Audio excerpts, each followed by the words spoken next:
प्यारे प्रदेशवासियों, हिमाचल प्रदेश के 56वें पूर्ण राज्यत्व दिवस के शुभ अवसर पर मैं आप सबको हार्दिक शुभकामनाएं देता हूं। आज के दिन मैं पूर्व प्रधानमंत्री स्वर्गीय श्रीमती इंदिरा गांधी के अहम योगदान को याद करना चाहूंगा, जिन्होंने भारी बर्फबारी के बीच खुद शिमला पहुंचकर ऐतिहासिक रिज मैदान से हिमाचल को पूर्ण राज्य का दर्जा प्रदान करने की घोषणा की थी। इस सौगात के लिए हम सभी हमेशा उनके ऋणी रहेंगे। प्रदेश के मेहनतकश और ईमानदार लोगों के मजबूत हौसलों और निरंतर प्रयासों से 25 जनवरी 1971 को हिमाचल प्रदेश देश का 18वां राज्य बना। हिमाचल को पूर्ण राज्य दिलवाने में जिन विभूतियों ने अपना बहुमूल्य योगदान दिया, हम उन्हें भी भावपूर्ण श्रद्धा सुमन अर्पित करते हैं। हिमाचल निर्माता और प्रथम मुख्यमंत्री डॉक्टर यशवंत सिंह परमार का योगदान हमेशा गौरव और सम्मान के साथ याद किया जाएगा। मुझे आपको यह बताते हुए हर्ष की अनुभूति हो रही है कि कांगड़ा जिला के परागपुर में पहली बार पूर्ण राज्यत्व दिवस का राज्य स्तरीय समारोह आयोजित किया जा रहा है। राज्य सरकार ने दिसंबर 1997 में परागपुर को देश का पहला हेरिटेज विलेज घोषित किया था। परागपुर का पड़ोसी गांव गरली भी इसी हेरिटेज जोन का हिस्सा है। प्रिय प्रदेशवासियों, आपके आशीर्वाद से कांग्रेस पार्टी को 2022 में सरकार बनाने का अवसर मिला।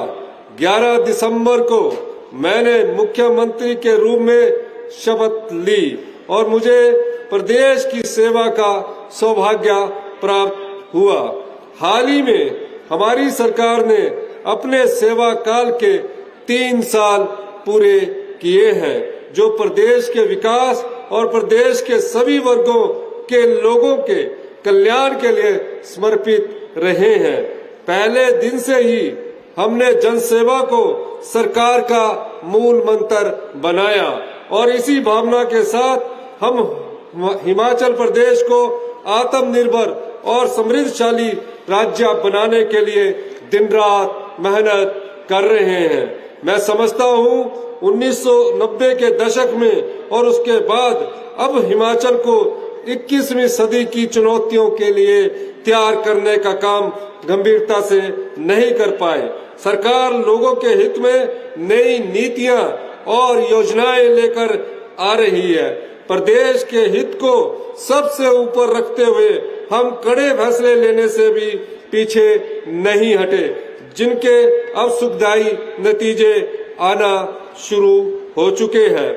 यही कारण है कि जहां एक और हिमाचल में प्रति व्यक्ति आय 2,57,000 सालाना से अधिक है, वही प्रदेश सरकार पर लगभग 1 लाख करोड़ रुपए का कर्ज है। जहां एक और प्रदेश में सिर्फ सेब के कारण लगभग 5,000 करोड़ रुपए का कारोबार एक साल में होता है, वही प्रदेश सरकार को लोन चुकाने के लिए लोन लेना पड़ता है। जहां एक और प्रदेश में हाइड्रो सेक्टर और टूरिज्म सेक्टर जैसे क्षेत्र हैं, जिससे प्रदेश को समृद्ध बनाने की अपार क्षमता थी, वहीं इन क्षेत्रों में अपनाई गई गलत नीतियों के कारण प्रदेश को आर्थिक लाभ के बजाय नुकसान उठाना पड़ रहा है। प्रिय प्रदेशवासियों, हमारी सरकार बनने के बाद केंद्र सरकार ने हिमाचल को मिलने वाली ग्रांट में भारी कटौती की है। वर्ष 2021-22 में राजस्व घाटा अनुदान 10,249 करोड़ रुपए था, जो 2025-26 में घटकर 3,256 करोड़ तक सीमित कर दिया गया है। इसका अर्थ है कि हिमाचल को प्रतिवर्ष मिलने वाली राशि में 7,000 करोड़ रुपए की कमी आ गई है। बीजेपी के समय आरडीजी 46,862 करोड़ रुपए थी, जबकि हमें अभी तक केवल 18,903 करोड़ रुपए ही मिले हैं। यदि टोटल सेंट्रल ट्रांसफर्स की बात करें तो बीजेपी के समय यह 1,16,000 करोड़ रुपया थी। हमें अभी तक 30,151 करोड़ रुपए ही मिले हैं। जीएसटी कंपनसेशन के रूप में बीजेपी सरकार के समय 12,861 करोड़ रुपए मिले, जबकि हमारे समय में यह बंद हो गई है। 15th फाइनेंस कमीशन के समय पिछली सरकार को कोविड के दौरान 2020-21 एवं 21-22 में एडिशनल बोरिंग प्रदान की गई। आप अंदाजा लगा सकते हैं कि पूर्व सरकार को कितनी अधिक आर्थिक सहायता मिले। हमने फिर भी अपने संसाधनों को बढ़ाकर तथा गैर जरूरी खर्चे कम कर हालत को सुधारने का काम किया है। राज्य की अपनी आय जो पिछले सरकार के समय 55,000 करोड़ रुपए थी, हमारी सरकार के 3 वर्षों में ही 49,500 करोड़ रुपया हो गई है। हमने शराब के ठेकों के आवंटन के लिए नीलामी की प्रक्रिया अपनाई, जिससे 5,408 करोड़ रुपया अर्जित किए, जो पिछली सरकार से 1,114 करोड़ रुपया ज्यादा है। आज हमें अपने पांव पर खड़ा होने की आवश्यकता है। इसके लिए हमें कड़े फैसले ले रहे हैं। प्रिय प्रदेशवासियों, विधानसभा चुनाव में आपसे किए वादे के मुताबिक हमने 10 में से 7 गारंटियों को पूरा कर लिया है। प्रदेश के 1,36,000 कर्मचारियों को पहली कैबिनेट में ओपीएस प्रदान करते हुए सेवानिवृत्त कर्मचारियों को आर्थिक सुरक्षा और सम्मान प्रदान किया गया है। लेकिन ओपीएस देने के कारण प्रदेश की एडिशनल बोरिंग लिमिट को केंद्र सरकार ने हर साल लगभग 1,700 करोड़ रुपया कम कर दिया है। प्रदेश सरकार केंद्र के समक्ष एनपीएस के 9200 करोड़ रुपया राज्य सरकार को वापस देने के लिए लगातार प्रयास कर रही है। भाइयों और बहनों, मेरा मानना है कि प्रदेश के संसाधनों पर सभी वर्गों का एक समान हक है। हम प्रदेश की संपदा की रक्षा करने के लिए वचनबद्ध हैं और हम उसे कभी लूटने नहीं देंगे, जबकि पिछली सरकारों ने प्रदेश के हितों से खिलवाड़ किया है। शिमला में हजारों करोड़ रुपए के वाइल्ड फ्लावर हॉल को न सिर्फ गलत शर्तों पर प्राइवेट सेक्टर को दे दिया, बल्कि जो पैसा सरकार को मिलना चाहिए था उसे भी नहीं लिया गया। हमने इसके लिए लंबी कानूनी लड़ाई लड़ी और इस संपत्ति को न सिर्फ वापस लिया, बल्कि पिछले सारे पैसे भी वापस लिए। इसी तरह हाइड्रो क्षेत्र में निजी कंपनियों ने प्रदेश सरकार को बड़ी हुई रॉयल्टी देने से मना किया और हाई कोर्ट में केस कर दिए। हमने इन केसेस को जीता और करोड़ों रुपए इन कंपनियों से वापस लिए और फ्री पावर को भी प्रदेश के लिए बढ़ी हुई दर पर लेना शुरू कर दिया है। हमारी सरकार के प्रयासों से कड़छम बागटू परियोजना से प्रदेश को मिलने वाली रॉयल्टी 12% से बढ़कर 18% हुई, जिससे सालाना 150 करोड़ रुपए की अतिरिक्त आय होगी। हमने केंद्र से राजस्व घाटा अनुदान और ग्रीन बोनस सहित तमाम मांगों को प्रमुखता से रखा है। भाखड़ा ब्यास और पोंग बांध के एरियर्स जो कि सुप्रीम कोर्ट में वर्ष 2011 के आदेश के बाद भी हमें नहीं मिले थे, हम इन्हें वापस लेने के लिए सुप्रीम कोर्ट में लड़ाई जारी रखी है, जो अंतिम चरण में है। इतना ही नहीं, हिमाचल प्रदेश ने स्पष्ट कर दिया है कि हम ऐसे नए प्रोजेक्ट पर जिनमें हमारे पड़ोसी राज्य शामिल होंगे तभी आगे बढ़ेंगे जब हिमाचल के हित सुरक्षित रखे जाएंगे।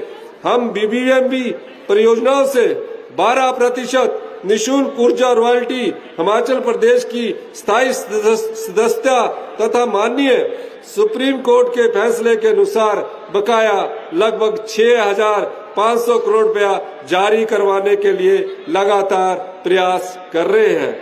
हिमाचल पूरे उत्तर भारत को हवा, पानी, बिजली और प्राकृतिक बैलेंस प्रदान करता है। हमारे पास लाखों करोड़ रुपए की वन संपदा है।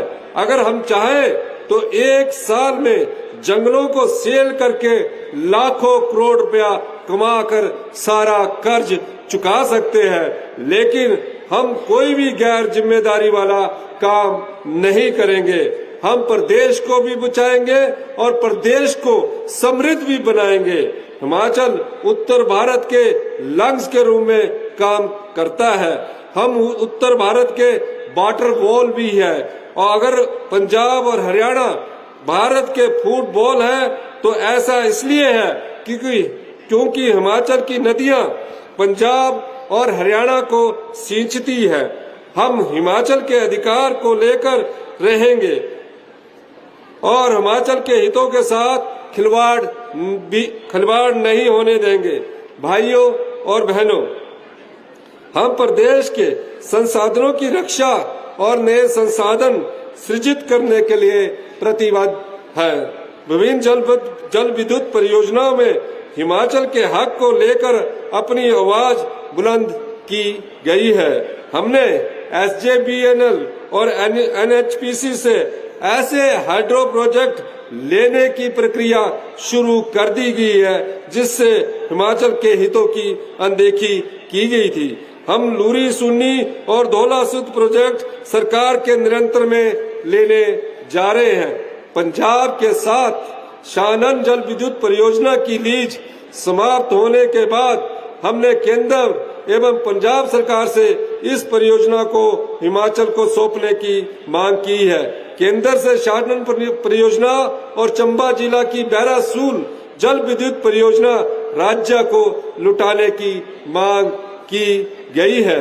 हम चाहते हैं कि गांव का पैसा गांव में ही रहे और लोगों को रोजगार के लिए शहरों की ओर पलायन न करना पड़े। इसलिए हमने व्यापक सुधार और व्यवस्था परिवर्तन शुरू किया गया है। हमने राजीव गांधी वन संवर्धन योजना, मुख्यमंत्री वन विस्तार योजना, हिमीरा, महात्मा गांधी रोजगार गारंटी योजना, मनरेगा, मुख्यमंत्री ग्राम सड़क योजना, होम स्टे स्कीम और अन्य योजनाओं के माध्यम से गांव में अधिक आर्थिक बदलाव की शुरुआत की है।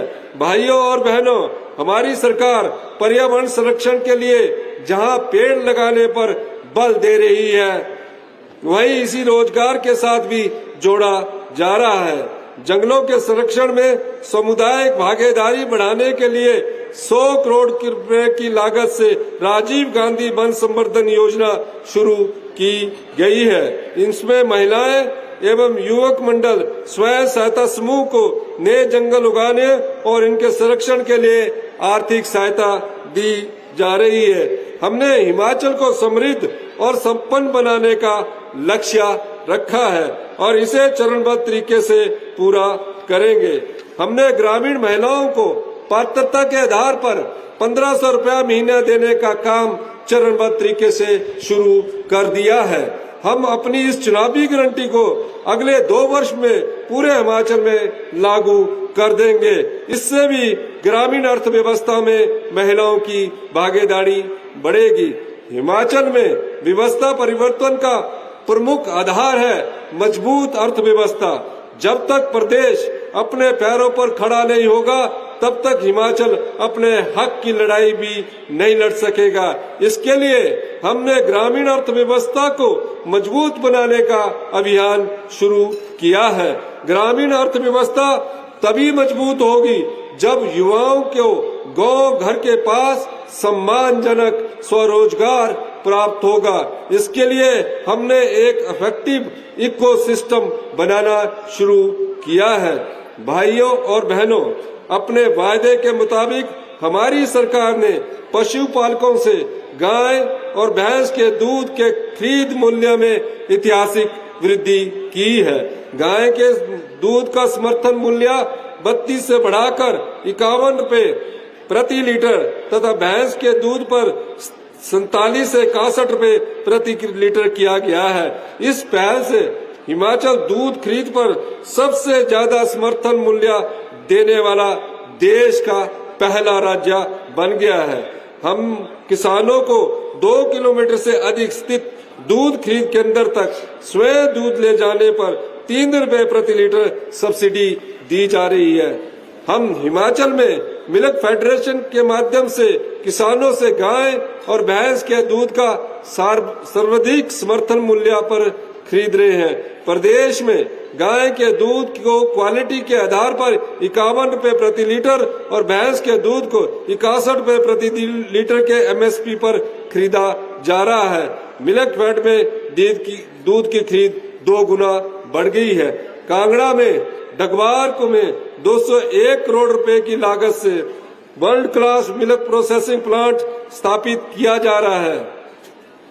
मंडी और रामपुर में दूध की प्रोसेसिंग क्षमता को 2 गुना बढ़ा दिया गया है। ऊना, कुल्लू, हमीरपुर और कांगड़ा में दूध की चिलिंग और प्रोसेसिंग की व्यवस्था मजबूत की जा रही है। हम जल्दी ही हिमाचल को दूध, घी, पनीर और मिल्क प्रोडक्ट्स में आत्मनिर्भर बना देंगे, जिसका सीधा लाभ गांव-गांव में पशुपालन कर रहे किसान परिवारों को होगा।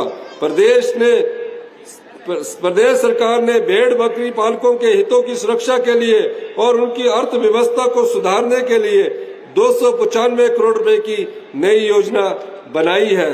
मैं स्वयं किसान का बेटा हूं और किसानों, बागवानों और पशुपालकों के संघर्षों को करीब से देखा और अनुभव किया है। इसलिए हमारी सरकार की प्राथमिकता किसान के हाथ में सीधे तौर पर पैसा पहुंचाना है। प्रदेश की आर्थिकी में बागवानी के बड़े योगदान को देखते हुए हमने बागवानी नीति लागू करने का फैसला किया है और ऐसा करने वाला हिमाचल देश का पहला राज्य बनने जा रहा है। इससे प्रदेश के 82,500 लोगों को प्रत्यक्ष तथा अप्रत्यक्ष रोजगार के अवसर प्रदान होंगे। केंद्र सरकार की किसान विरोधी नीतियों से हमारे किसानों, बागवानों और समाज के कमजोर और गरीब वर्गों पर अत्यधिक ज्यादतियां हो रही हैं। कड़े संघर्ष के बाद केंद्र सरकार को अपने पारित किसान विरोधी काले कानूनों को वापस लेने पर मजबूर होना पड़ा है। आज किसानों और बागवानों में केंद्र की किसान विरोधी नीतियों पर बड़ा आक्रोश है। उनका मानना है कि देश में मिलने वाली कीटनाशक, खाद और स्प्रे इत्यादि की गुणवत्ता घटिया है और ये सब उन्हें ऊंचे दामों पर बेची जा रही है। इन दवाइयों से बागवानों में बेमौसमी पतझड़ हो रही है और पौधों को कई प्रकार की गंभीर बीमारियों का सामना करना पड़ रहा है। हमारे किसान और बागवानों को इसका सीधा खामियाजा भुगतना पड़ रहा है। मैंने न्यूजीलैंड से आयात होने वाले सेब की इंपोर्ट ड्यूटी घटाने का मुद्दा भी केंद्र सरकार से उठाया है। हम सेब बागवानों के हितों की पुरजोर तरीके से हर मंच पर उठाएंगे। हमने सेब के लिए यूनिवर्सल कार्टन के इस्तेमाल को कानूनी रूप से अनिवार्य बनाया है, जिससे आज हजारों सेब उत्पादकों को अपनी फसल के बेहतर दाम मिल रहे हैं। हिमाचल प्रदेश देश का पहला राज्य है जहां प्राकृतिक कृषि से उत्पन्न गेहूं, मक्की और हल्दी के लिए स्पॉट प्राइस दिया गया है। हमने हल्दी का स्पॉट प्राइस 90 रुपए प्रति किलो घोषित किया है। हमने गेहूं का स्पॉट प्राइस 60 रुपए प्रति किलो घोषित किया है। हमने मक्की का स्पॉट प्राइस 40 रुपए प्रति किलो घोषित किया है। चंबा जिला के पांगी घाटी को प्रदेश का पहला प्राकृतिक खेती उपमंडल बनाया गया है। घाटी के किसानों से प्राकृतिक रूप से उगाई जा रही जौ को 60 रुपए प्रति किलोग्राम के समर्थन मूल्य पर खरीदा जा रहा है। गोबर खरीद योजना के तहत प्रदेश सरकार पशु पालकों से 300 रुपए प्रति क्विंटल की दर से जैविक खाद और वर्मी कंपोस्ट की खरीद कर रही है। यह योजना भी हमारी चुनावी गारंटी का हिस्सा थी। किसानों और बागबानों के हितों के संरक्षण की दिशा में आगे बढ़ते हुए मैं प्रदेश में कृषि और बागवानी आयोग के गठन की घोषणा करता हूं। यह आयोग किसान और बागवानों की भागीदारी को सुनिश्चित कर उनके अधिकारों को संरक्षण प्रदान करेगा। प्रदेश सरकार आने वाले बजट सत्र में इस आयोग के गठन संबंधी बिल को विधानसभा में पेश करेगी। हमने 680 करोड़ रुपए की राजीव गांधी स्टार्टअप योजना शुरू की है। 50% सब्सिडी पर ई टैक्सी दी जा रही है। 100 किलोवाट से 2 मेगावाट के सोलर प्रोजेक्ट लगाने पर ब्याज पर सब्सिडी दी जा रही है। यह सब्सिडी ट्राइबल एरिया में 5% और अन्य नॉन ट्राइबल एरियाज में 4% है। हम अगले 2 वर्षों में 500 मेगावाट सौर ऊर्जा परियोजना स्थापित करने की दिशा में काम कर रहे हैं। ग्रीन पंचायत कार्यक्रम के तहत सभी ग्राम पंचायतों में 500 किलोवाट सौर ऊर्जा परियोजना स्थापित करने का निर्णय लिया गया है। हमने जियो थर्मल पॉलिसी को मंजूरी दी है ताकि प्रदेश में जियो थर्मल ऊर्जा संसाधनों की खोज और इनके दोहन को बढ़ावा मिल सके। हाल ही में केंद्र सरकार द्वारा मनरेगा योजना को समाप्त कर इस वर्ग पर एक और कुठाराघात किया है, जबकि हिमाचल प्रदेश सरकार ने मनरेगा दिहाड़ी में ऐतिहासिक वृद्धि की और इसे 247 रुपए बढ़ाकर 320 रुपए किया। लेकिन केंद्र सरकार ने मनरेगा की आत्मा को ही खत्म कर दिया है। यह मांग आधारित कानून था। कोई भी बेरोजगार दिहाड़ीदार गरीब मजदूर पंचायत को एप्लीकेशन देकर रोजगार मांग सकता था। अब नए कानून में यह बंद कर दिया गया है। साथ ही फसल की पैदावार के महीनों में और डिजास्टर के समय मनरेगा के कामों पर रोक लगा दी गई है। इतना ही नहीं, मांग आधारित कामों पर खर्चा राज्य सरकार पर डाला जा रहा है। यह ग्रामीण स्तर पर रोजगार के अवसरों को कम कर देगा और गरीब लोगों के हित में नहीं होगा। इसके अलावा हमारी सरकार ने बीपीएल चयन प्रक्रिया में ढील देते हुए पक्के मकान की शर्त को हटा दिया है। राज्य सरकार पहली बार 20 साल से आईआरडीपी में शामिल 27,717 परिवारों को अभी तक पक्का मकान उपलब्ध नहीं करवा सकी है। ये परिवार कई वर्षों से कच्चे मकानों में रहने को मजबूर थे। हमारी सरकार ने फैसला किया है जो पिछले 20 वर्षों से आईआरडीपी में थे लेकिन उनके कच्चे मकान हैं, उन्हें आने वाले समय में पक्का मकान आवंटित किया जाएगा। आप जानते हैं, गंभीर आर्थिक संकट के मोर्चे पर लड़ने के साथ साथ हमने 2023 और 2025 में 2 बार भीषण प्राकृतिक आपदा का सामना करना पड़ा। इस आपदा में जहां हमने कई बहुमूल्य जीवन गंवा दिए, वहीं 20,000 करोड़ रुपए से अधिक का आर्थिक नुकसान भी उठाना पड़ा। हमने केंद्र सरकार से बार बार इस नुकसान की भरपाई का मामला उठाया, पर हमें एक बार भी पर्याप्त मदद नहीं मिली। लेकिन विपक्षी दल ने कभी अपनी जिम्मेदारी नहीं निभाई। प्रदेश के लोगों की आवाज बनने की बजाय विपक्ष ने लोकतांत्रिक तरीके से चुनी हुई हमारी सरकार को धन बल से गिराने की साजिश रची। लेकिन हमारी सरकार ने आत्मीय संवेदनशीलता के साथ आपदा प्रभावित परिवारों का दुख दर्द बांटा और दिन रात उनके साथ खड़े रहे। सीमित संसाधनों के बावजूद हमने विशेष राहत पैकेज जारी कर मुआवजे की राशि कई गुना बढ़ाई, जो देश में सबसे अधिक है। जिन परिवारों के घर आपदा में पूरी तरह बर्बाद हो गए हैं, उन्हें नया घर बनाने के लिए 8 लाख रुपए की राशि का प्रावधान किया गया है। इसके अलावा उनके अन्य नुकसान की भरपाई के लिए भी बढ़ी हुई आर्थिक मदद दी जा रही है। दो बड़ी प्राकृतिक आपदाओं का सामना करने के बावजूद हिमाचल प्रदेश के लोगों को 2023 में आपदा के लिए पीडीएनए के रूप में मिलने वाली आर्थिक सहायता का आज भी इंतजार है। भाइयों और बहनों, दूर दराज इलाके के लोगों को राहत प्रदान करने के लिए हमने सरकार गांव के द्वार कार्यक्रम की शुरुआत की है। अब अपने छोटे छोटे काम करवाने के लिए उन्हें जिला मुख्यालय या राज्य सचिवालय आने की जरूरत नहीं है। मैं स्वयं और मेरे मंत्रिमंडल के सहयोगी दुर्गम इलाकों के गांव में रात्रि ठहराव कर लोगों की समस्याओं का मौके पर ही समाधान कर रहे हैं। सालों से लंबित राजस्व मामलों के समयबद्ध निपटारे के लिए नई पहल करते हुए विशेष राजस्व अदालतों का नियमित आयोजन किया जा रहा है।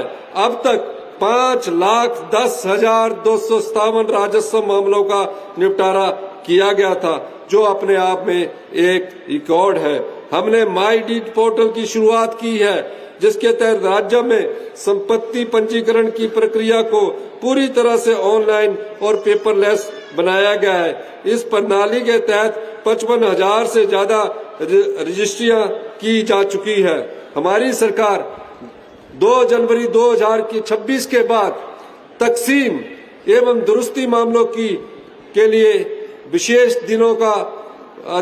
दिनों में लोक अदालतें आयोजित कर चुकी है, जिसमें तकसीम एवं दुरुस्ती के मामले में कुल 219 मामले निपटाए गए हैं।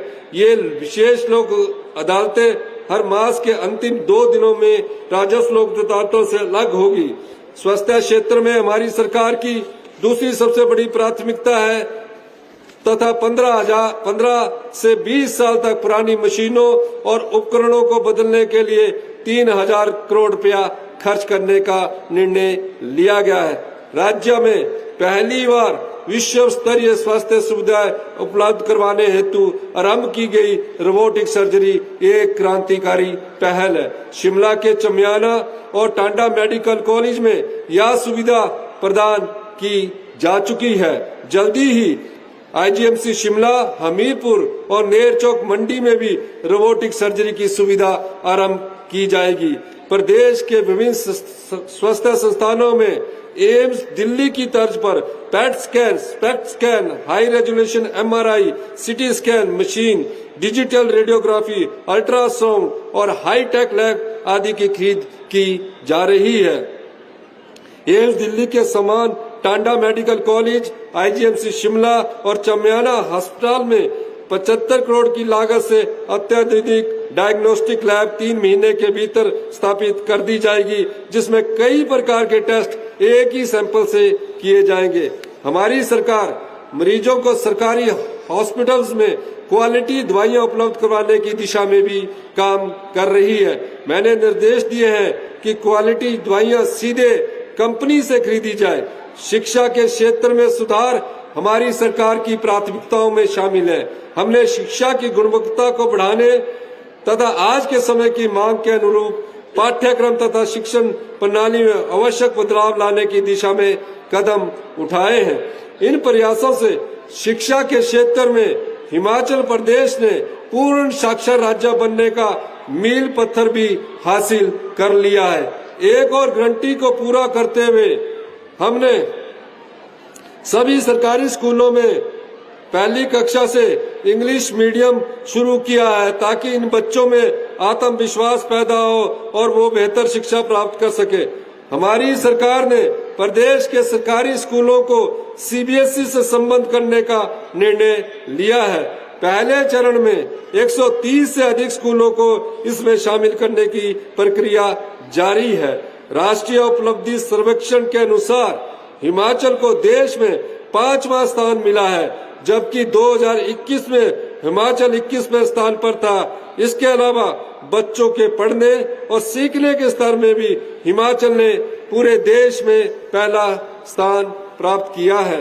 पिछली भाजपा सरकार ने राजनीतिक लाभ के लिए चुनावी वर्ष के आखिरी 9 महीनों में 900 से ज्यादा शिक्षा तथा स्वास्थ्य संस्थान खोले और 5,000 करोड़ रुपए की मुफ्त रेबड़ियां बांटी। लेकिन इनके लिए ना तो बजट का प्रावधान किया गया और ना ही संसाधन जुटाए गए। इसलिए हमारी सरकार को 1000 से अधिक स्कूलों के युक्तिकरण का कड़ा किंतु विवेकपूर्ण फैसला लेना पड़ा। इससे जहां गैर जरूरी खर्चों में कटौती हुई, वहीं अध्यापकों की पर्याप्त उपलब्धता सुनिश्चित होने से छात्रों को बेहतर शिक्षा सुनिश्चित हुई है। हर विधानसभा क्षेत्र में अत्याधुनिक सुविधा वाले राजीव गांधी डे बोर्डिंग विद्यालय स्थापित किए जा रहे हैं। मेरा मानना है कि देखकर हम चीजों को और अच्छे ढंग से सीख सकते हैं। इसलिए हमने अध्यापकों और विद्यार्थियों के लिए अंतर्राष्ट्रीय शैक्षणिक भ्रमण की शुरुआत की है। हमने युवाओं को हायर एजुकेशन और प्रोफेशनल एजुकेशन के लिए सिर्फ 1% पर लोन देने के लिए डॉक्टर YS परमार विद्यार्थी ऋण योजना शुरू की है। इससे बच्चों को 20 लाख रुपए का लोन मिल सकता है।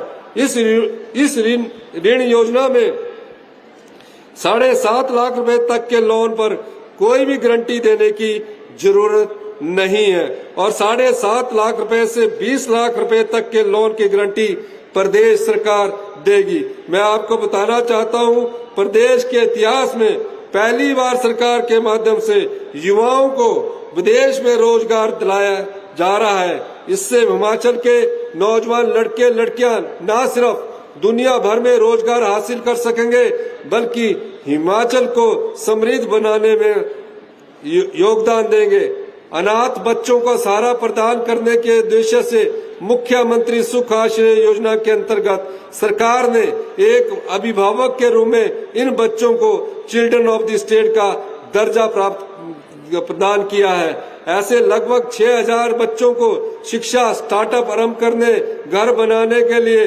भूमि एवं धनराशि सहित अन्य सुविधा प्रदान करने की जिम्मेदारी सरकार उठा रही है। हमारी सरकार ने दिव्यांग माता पिता के बच्चों तथा सेमी ऑर्फन के बच्चों को भी इस योजना में शामिल किया है। सामाजिक सुरक्षा पेंशन के तहत पिछले 3 वर्षों में 99,799 मामले मंजूर किए गए हैं। साथ ही हमने पेंशन को समयबद्ध तरीके से लाभार्थियों को प्रदान करने का भी प्रावधान किया है। प्रिय प्रदेशवासियों, प्रदेश में प्राकृतिक, धार्मिक, साहसिक और आध्यात्मिक और स्वस्थ पर्यटन को बड़े स्तर पर प्रोत्साहन दिया जा रहा है। कांगड़ा जिला को प्रदेश की पर्यटन राजधानी के रूप में विकसित किया जा रहा है और देवरा उपमंडल के बनखंडी में अंतर्राष्ट्रीय स्तर का जूलॉजिकल पार्क बनाने का काम जारी है। कांगड़ा हवाई अड्डे के विस्तार सहित प्रदेश भर में हेलीपोर्ट, हेलीपैड, रोपवे निर्माण, eco and tourism site, sky walk bridge आदि के निर्माण से पर्यटन उद्योग को बढ़ावा दिया जा रहा है। हम अपने युवाओं को के बेहतर भविष्य और उन्हें रोजगार के पर्याप्त अवसर प्रदान करने के लिए प्रतिबद्ध है। युवाओं के लिए स्वरोजगार और रोजगार के लिए नए अवसर सृजित किए गए हैं। पिछले 3 वर्षों में सरकारी क्षेत्र में 24,020 युवाओं को विभिन्न पदों पर नियुक्तियां दी गई है। इसकी तुलना में पूर्व सरकार ने अपने 5 वर्षों के कार्यकाल में मात्र 20,000 पदों पर नियुक्तियां की थी। सरकारी क्षेत्र के अलावा हमारी सरकार ने अब तक निजी क्षेत्र में भी 56,855 युवाओं को रोजगार प्रदान किया है। प्रिय प्रदेशवासियों, हमारी सरकार ने वर्षों से लंबित करुणामूलक आधार पर नियुक्तियों का मामला भी आगे बढ़ाया है। हमने करुणामूलक रोजगार नीति में संशोधन किया है और प्रति परिवार आय की पात्रता को 2.5 लाख से बढ़ाकर 3 लाख किया है। इन नियुक्तियों के लिए अब 45 वर्ष से कम आयु की विधवाओं और अनाथ आवेदकों को प्राथमिकता दी जा रही है। नीति के तहत सरकार ने ऐसे पात्र 980 आवेदकों की नौकरी प्रदान की जा रही है। अभी तक 26 युवाओं को विदेश भिजवाया जा चुका है और 160 युवाओं की प्रक्रिया चल रही है। इसमें सरकार की गारंटी है, इसलिए धोखाधड़ी की कोई संभावना नहीं है। ऐसा हिमाचल में पहली बार हुआ है। आज पूरे देश और दुनिया में युवाओं में नशे का बढ़ता चलन चिंता का विषय है।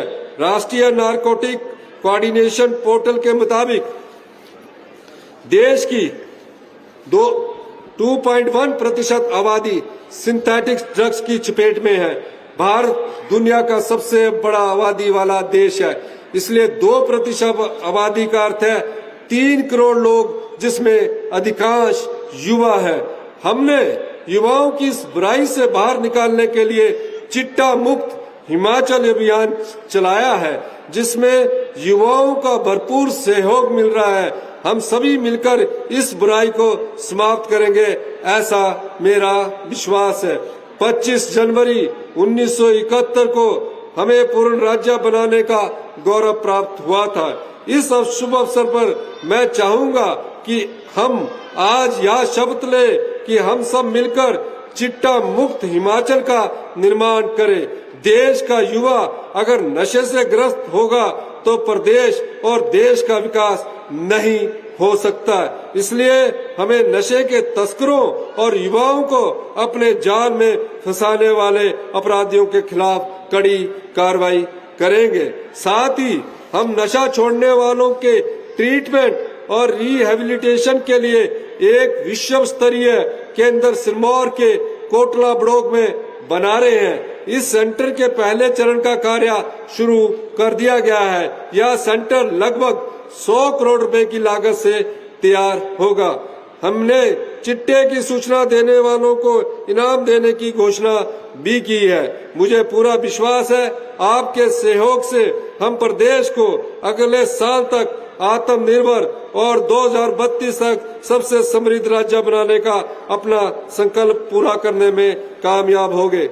आज के इस गौरवमय दिन पर हमारा दायित्व है कि हम पिछले 55 वर्षों में हमने जो हासिल किया है उसका मूल्यांकन करें और यह भी सोचें कि आने वाले वर्षों में हम अपने प्यारे हिमाचल को किस दिशा में ले जाना चाहते हैं। इसी सोच और जिम्मेदारी के साथ राज्य सरकार ने समृद्ध हिमाचल विजन नाम से एक दस्तावेज तैयार करने का काम शुरू किया है, जो अब अंतिम चरण में है। यह विजन दस्तावेज प्रदेश के लोगों, विशेषज्ञों, प्रशासन और संस्थानों से विचार विमर्श करके तैयार किया गया है। इसे बनाने में हमने हिमाचल के पर्यावरण, मेहनती जनता की अपेक्षाएं और हमारी मजबूत सामाजिक परंपराओं को ध्यान में रखा है। इसका उद्देश्य ऐसा विकास करना है जो पर्यावरण के अनुकूल हो, आपदाओं से सुरक्षित हो और समाज के हर वर्ग को साथ लेकर चले। यह तत्कालिक लाभ का नहीं बल्कि युवाओं, किसानों, उद्यमियों और आम लोगों के लिए स्थायी अवसरों की बात करता है।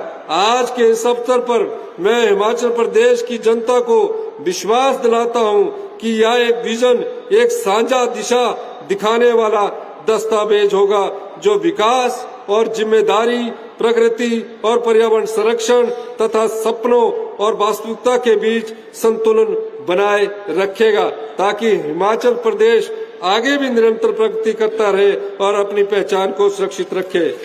हमारी सरकार हमेशा से कर्मचारियों और पेंशनों की हितैषी रही है। जब हमारी सरकार सत्ता में आई तो पिछली सरकार ने कर्मचारियों के वेतन और एरियर के 10,000 करोड़ से अधिक की देनदारियां छोड़ी थी। वर्तमान समय में वेतन व पेंशन आदि का कुल बकाया एरियर 8555 करोड़ है। प्रदेश की खराब वित्तीय स्थिति के बावजूद मैं यह घोषणा करता हूं कि पेंशनरों व पारिवारिक पेंशनों को जिनकी 70 वर्ष या उससे अधिक की आयु है, उनके बकाया पेंशन, पारिवारिक पेंशन का एरियर का पूरा भुगतान 31 जनवरी से पहले कर दिया जाएगा, जिस भुगतान पर 90 करोड़ रुपया खर्च होंगे। चतुर्थ श्रेणी के कर्मचारी जो दिनांक 1/1/2016 से 31/12/2021 के दौरान सेवानिवृत्त हुए हैं, उनको पेंशन आदि के रिवीजन के कारण ग्रेच्युटी और लीव एनकैशमेंट का एरियर नहीं मिला। मैं घोषणा करता हूं इन चतुर्थ श्रेणी के कर्मचारियों को ग्रेच्युटी एरियर का अतिरिक्त 50% तथा लीव के एनकैशमेंट के 70% एरिया का भुगतान इसी जनवरी माह में कर दिया जाएगा। इस घोषणा से ग्रेच्युटी व लीव एनकैशमेंट एरिया पर 96 करोड़ रुपया खर्च करता हूं। मैं आज प्रागपुर की इस धरती पर आया हूं। प्रागपुर में मैं छोटे होते हुए हमेशा आता जाता रहा हूं। इस प्रागपुर एक हेरिटेज विलेज है। इस अवसर पर मैं प्रागपुर में सब डिविजनल मजिस्ट्रेट ऑफिस खोलने की भी घोषणा करता हूं। ये मांग काफी लंबे समय थी। इसी अवसर पर मैं नलसुआ में एक पीएससी खोलने की भी घोषणा करता हूं। मुझे पूर्ण विश्वास है हम मिलकर एक ऐसे खुशहाल हिमाचल की सशक्त नींव रखेंगे जिससे प्रदेश का संपूर्ण विकास होगा और समाज के हर वर्ग को फायदा होगा। समस्त प्रदेशवासियों को एक बार फिर पूर्ण राज्योत्सव दिवस की हार्दिक बधाई और शुभकामनाएं। जय हिंद, जय हिमाचल।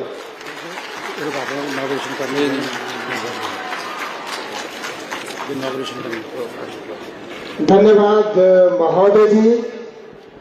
माननीय मुख्यमंत्री महोदय जी ने मानवीय सरोकारों के साथ साथ विकास के नए आयाम स्थापित किए हैं। आपदा और गंभीर आर्थिक चुनौतियों का सामना करते हुए हिमाचल को आत्मनिर्भर, सक्षम और प्रगतिशील बनाने की दिशा में निर्णायक कदम उठाए हैं।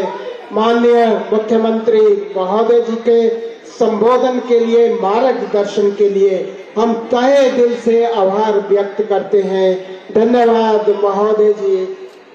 हिमाचल पहाड़ी राज्य के रूप में विकास की नई ऊंचाइयों को छू रहा है। विषम परिस्थितियों के बावजूद हिमाचल प्रदेश ने कभी हार नहीं मानी। हिमाचल प्रदेश की पहचान देश भर में ऊर्जा और पर्यटन राज्य के रूप में है। पहाड़ी राज्यों में हिमाचल प्रदेश की गिनती अव्वल स्थानों में हो रही है और माननीय मुख्यमंत्री महोदय जी ने आत्मनिर्भर हिमाचल के संकल्प को पूरा करने के लिए दृढ़ संकल्पों के साथ हम सब लोग आगे बढ़ रहे हैं। बहुत बहुत धन्यवाद महोदय जी। अब आपके सामने इसके पश्चात हिमाचल स्पेशल सिक्योरिटी रेंज उत्तरी क्षेत्र एक बस इंटरवेंशन का डेमो दिखाएंगे। आप सभी ने आर्मी तथा अन्य फोर्सेस के डेमो तो देखे हैं, लेकिन आज आपके सामने उत्तरी